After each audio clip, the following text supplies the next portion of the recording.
Hey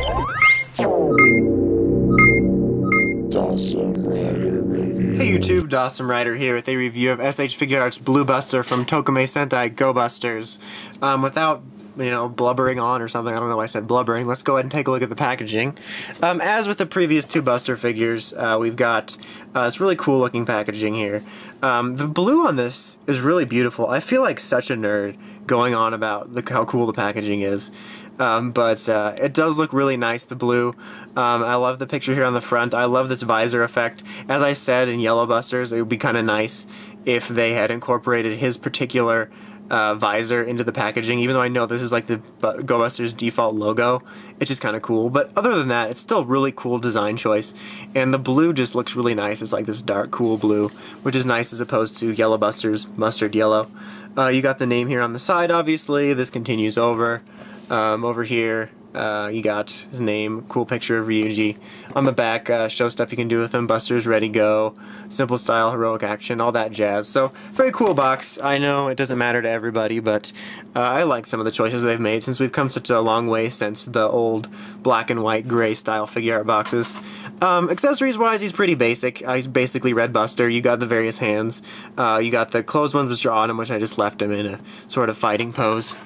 And then you've got some relaxed hands, some holding weapon hands. You have one for the sword, and then one for the gun, which is different because it's kind of got a little bit of a raised index finger for the trigger. And then you've got the three different weapons, well, the two different weapons in their combined mode. The Ichigan Buster, same as you got with the last two, very nicely painted. Same here with the Sogun Blade and the combined mode. Sorry if I'm going over them kind of quick, but we've done this before. So anyway, let's go ahead and take a look at the figure. I'm just going to reposition the camera slightly and then tell you about it in monologue. But so, we have here a pretty nice looking figure. The head sculpt I think is really well done on this. As I've said before, it's a very nitpicky. I wish that the visors were a little shinier, but they did a pretty good job on this one, actually. It stands out really well. I think it helps the kind of contrast between the two blues. This is like almost like a light metallic blue as opposed to just the standard blue here. But very nice head sculpt. I think they got the proportions pretty nicely done on this. Possibly a little thin, but this could be me nitpicking again. But very well done. The details on them all look very nice. The blue on here looks really nice. This is really nice, sort of slightly darker blue, and it just looks really good, I think.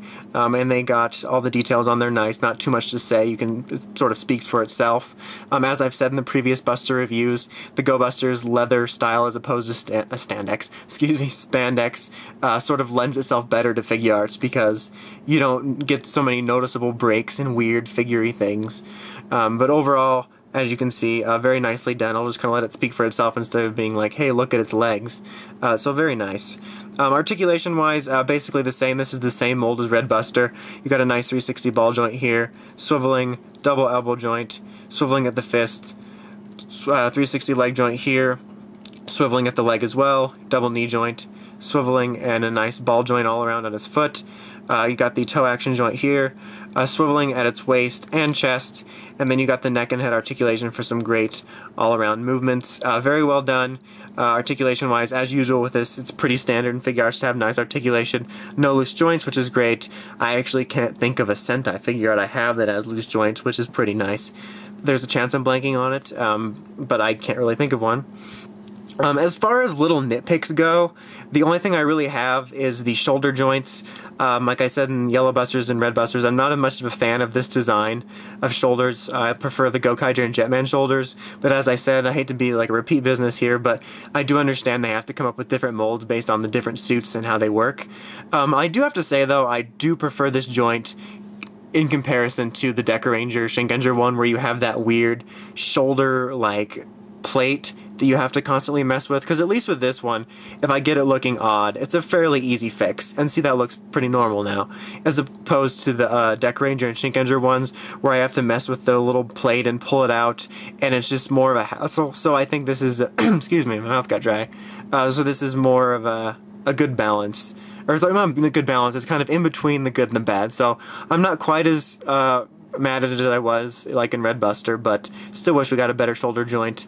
I'm sorry about how much I talk about shoulder joints in the Sentai figure reviews. I guess it's just important to me. The only other nitpick I have against Blue Buster in particular is the fact because he's using Red Buster's same mold, he looks a little skinnier, whereas in the show, unless it's just me, it seems like Blue Buster is a little bulkier. If you look at their actual characters in the show, Red Buster is a little more slender like this, whereas Blue Buster has a little bit puffier of a chest and is also a little bulkier. And that's really a nitpick because I can't imagine them wanting to mold a new chest and waist piece just to represent that Blue Buster might be a little bit more muscular. But that's the only real nitpick, is it does look a little bit like you can just really tell they're using the same mold, but that's a real big nitpick. It's just something that stood out to me. But otherwise, like with Red Buster, we have a pretty damn solid figure here. I really enjoy them. I am a bit biased because I'm a huge Go-busters fan. I love the designs. I love the show. So it's really great. And these are the best like 5-inch or 5-ish inch figure representations you're gonna get. So I think they're very nice figures, and I really do like them. The only reason I sound a little harsher on them because there is ones I like more. Like figure-wise, I actually do prefer overall the Jetman ones, just from an engineering standpoint. But series-wise, I prefer like Go-busters. So I don't know, I'm just going on a random tangent. The bottom line is the Go-busters figure arts are all very solid figures, and if you are a fan of Ryuji, I can definitely recommend picking this up. I don't think you'll be disappointed. It's a very well done figure. Most of my complaints in these reviews are very minor nitpicks that I just feel like I have to point out, because otherwise it seems like I'm just gushing over everything, and then you just, as you go on, you just kind of notice these things a little bit more. But so anyway, I've just kind of babbled enough. Very solid figure, really enjoy them. Look forward to more Go-busters figure arts. Hopefully, I know we're getting Gorosaki.